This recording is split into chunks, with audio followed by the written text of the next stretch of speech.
calendar na on this particular month, let's say on summer, all chapters, all members of Club CB110 should gather at, let's say, at Honda Safety Riding School para meron isang refresher or whatever, di ba? Meron bang ganung klaseng agenda or program? Yes, sir.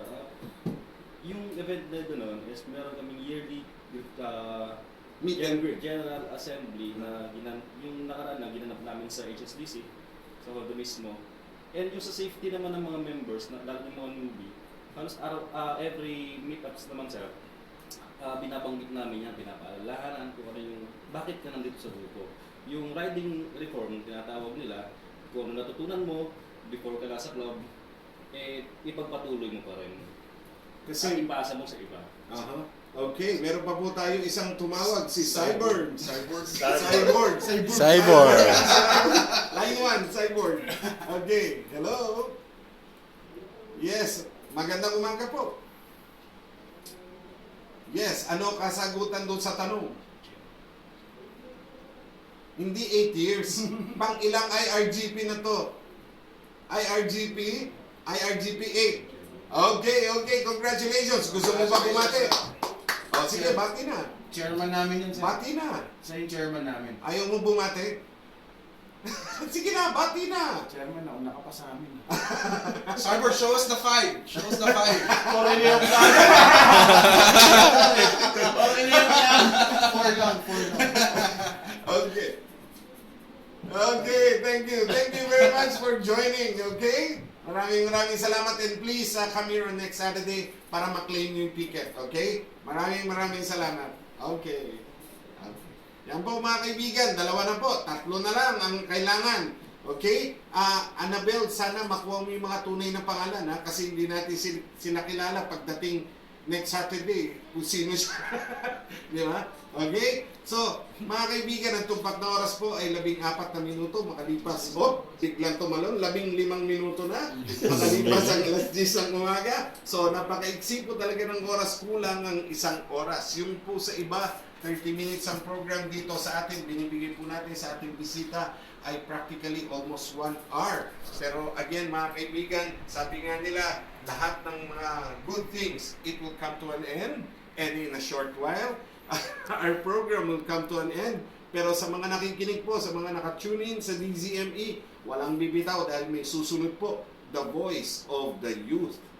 Hindi po the voice of the youth, ha? Hindi the youth, the youth. Okay, nililiwanag lang po natin. Ang susunod po after Motorsiklo Eksklusibo ay the voice of the youth. I would like to, si Tatang Ed. Ask you for a shout out, Tatang Ed. We love you. Ayan, Tatang Ed, ha? Yan ang binabati ka namin, ha? Kita mo, we love you, Tatang Ed. Nakita sa comment. See you later, everybody. Pa-shout out. Ayan, ha? Di ba?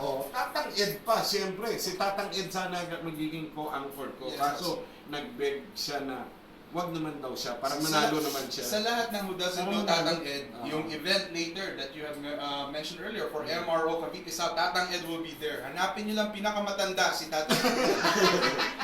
May hawak na camera. Yes. Pinakamasungit! Yung grumpy. Pero, pinakamabait. That's Yeah. Diba? Sip-sip naman ako minsan. Diba? So, mga kaibigan, again, we'll give them their message dun sa mga bumibili ng Club CB110. Bibigyan po natin sila ng pagkakataon ngayon na imbitahin yung mga iba pang owners ng Club CB110 na hindi pa po nakakasali sa kanilang samahan. Maybe this is a good opportunity na para banggitin nyo ang inyong requirements. Ano ba kailangan? Kailangan ba may official driver's license, meron restrictions. One, kasi baka wala at gusto sumali. Hindi, wala naman kung sinabi. Basta sabi nyo, driver's license yun. Maraming doctorate in philosophy. Walang restrictions. Di ba? Ano ba yung mga requirements para maging member ng Club CB110? Actually, sir, hindi lang kami tumatanggap ng motor lang ng CB110. Kahit ano naman ng motor, tinatanggap namin. Talaga? Yes, sir. Meron na kami dati, sir, mga member, Rouser. Mio. Ano lang, sir, sa Facebook, may club page kami, Club CB110 Inc., SEC registered. Tapos, ang tambayan namin sa Total Libis, Kali Industria. Along, yung sa may C5, yung Honda, pagpasok mo doon, unang kanto, nandun na yung Total Libis.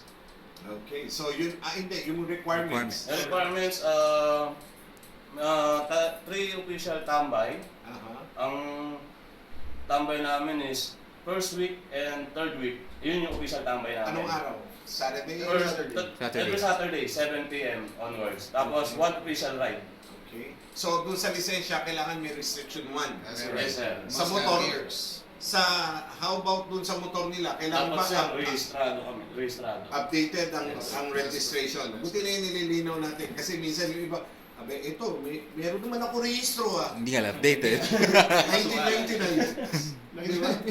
Also, don't come in shorts or slippers kasi Yes. papauwiin namin kayo. Yun. Kaya nga yun nga yung sinasabi ko, yung iba, bago pa lang sumali, sana alamin na nila. Kasi yung iba na nag-i-invite, invite lang ng invite, ayaw sabihin kung ano yung requirement. Tapos pag dumating doon, nagkakahiyaan, doon pa nag-uumpisa yung sama, pare, ba't inimbita mo? Tapos naka-shorts. Hindi mo ba sinabi, di ba? Doon nagkakaroon pa ng samaan ng loob na, you know, those are unwarranted moments. Di ba, hindi na dapat nagaganap yung mga ganun. Dahil doon pa lang sa nag-i-invite, dapat sinabihan na, pare, ito yung rules natin. Okay lang hindi ka magkahit, pero kailangan naka-low-pants ka. Okay lang may puto ka, pero nakasapatos ka. Puto ka, di ba? Di ba? Simple and yet, you know, funny Yes, episode, di ba? Yes, Jesse, meron pag gusto ilagdag. Gusto kong pasalamat sa lahat ng mga kasama ko sa Club CB110, sa lahat ng officers na bago, na sumasalubong ngayon sa problema, sumasalubong sa kasiyahan. Sana ituloy-tuloy nilang maging matatag pa kayo. Huwag kayong magpapatalo sa kung ano man ang binabati ko sa inyo. Tandaan niyo lang na lagi tayong magkakasama, brotherhood, and huwag kakalimutan ang pinanggalingan. Lagi tayong lilingon kung saan tayo nanggaling. Huwag niyong buhatin kung ano yung posisyon niyo ngayon. Ibaba niyo pa rin yung sarili niyo at lumebel kayo sa lahat ng members. Yan ang sekreto ng respeto sa isa't isa. Tandaan niyo lang yan. 4 years and Salamat, counting. salamat. 4 years and Salamat counting. sa lahat ng officers, sa lahat ng board, lahat ng members. Salamat sa pag-attend sa anniversary natin. Almost 120 members. Wow, all over Record, This is record. just Main pa lang lang. and they had North. celebrations in our chapters. Yeah. And breaking the record to kasi nagbe-break kami ng record sa mga attendees namin every week. Ito yung pinakamagandang record na ginawa ng bagong officers. Sila ang nagtrabaho ng lahat ng ginawa namin. And sana magtuloy-tuloy lang at wala sanang bibitaw sa kahit anong mangyari. Yun lang ang sinasabi ko.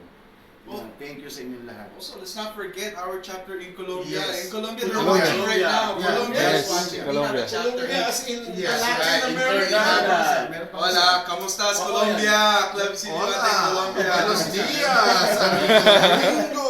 Bayan. Meron pa ang Papayan chapter. We have chapters abroad. Papayan abroad. Wow, very good. Yan, meron pa tayo isang message. So, good morning, Sir Edwin, and to all listeners ng MX. More power to Club CB110. Happy 4th year anniversary from Skadjun.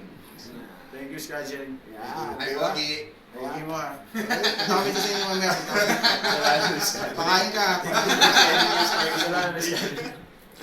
Sir, one more thing. Gusto ko pong pasalamatan lahat ng members, newbies, na walang sawang sumuporta. Kasi kung kahit sabihin mo na okay yung naging nandiyan lahat ng programa, nandiyan lahat ng pagkain, kasi hindi magiging successful yun kung hindi Sa sa atin. operation Yes. ng mga newbies saka mga members. Siyempre. Maraming salamat sa inyo lahat.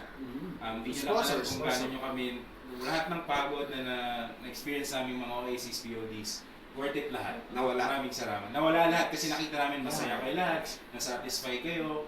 Yun lang, okay na kami. Hindi kami binabayaran dito pero makita lang namin kayo masaya. Masaya. Okay na kami. Okay, parang na kaming binayaran. Question. One final question. Palagi ko ako, hanapin ko ito siya dapat sumagot. Ikaw ang salarin dito. Ikaw dapat sumagot nito.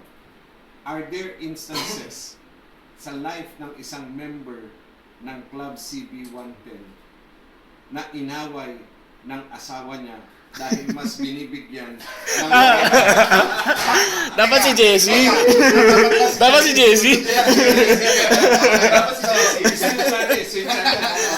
Is there only thing is is there any instance sa life ng isang member ng Club CB110 na inaway ni Commander-in-Chief, ni Alas, ano pa ba? Commander. Okay. Armela, you better be listening. Na ano ang ginawa ng Club CB110 para makatulong naman dun sa member na inaway ni Commander? Yan. Actually, ang naitulong lang sa akin ng members is Cheering squad sila sa luma. kung panay sila sermon sa akin. Nag-away kami ng misis ko nung bago ko sumali sa Club CB110. Tumambay ako ng Petron, pero hindi ako nakamotor para hindi makita.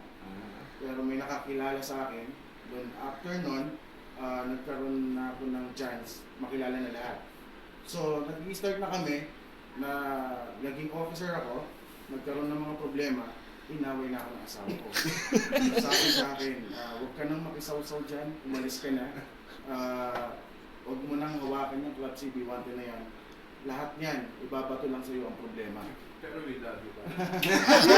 After nun, pinaliwanag ko sa kanya, nag-start ako dito, sumali para lang maging masaya, magkaroon ng bagong mga kaibigan. And then hinatak ko siya sa club. Hinatak ko siya ng hinatak. Sabi ko, tulungan mo na lang ako, ma-build up natin na mas maganda yung grupo para naman na maging maayos yung takbo ng club. And then yun, sinuportahan niya na ako ng sinuportahan hanggang ngayon. Hindi niya ako iniiwan sa lahat ng rides, kasama ko siya. And thank you sa suporta mo. Kahit pa paano, kahit inaway mo ako, kahit hindi na ako pinabay. Kahit itago na, babasagin ang motor ko para lang hindi makatambay.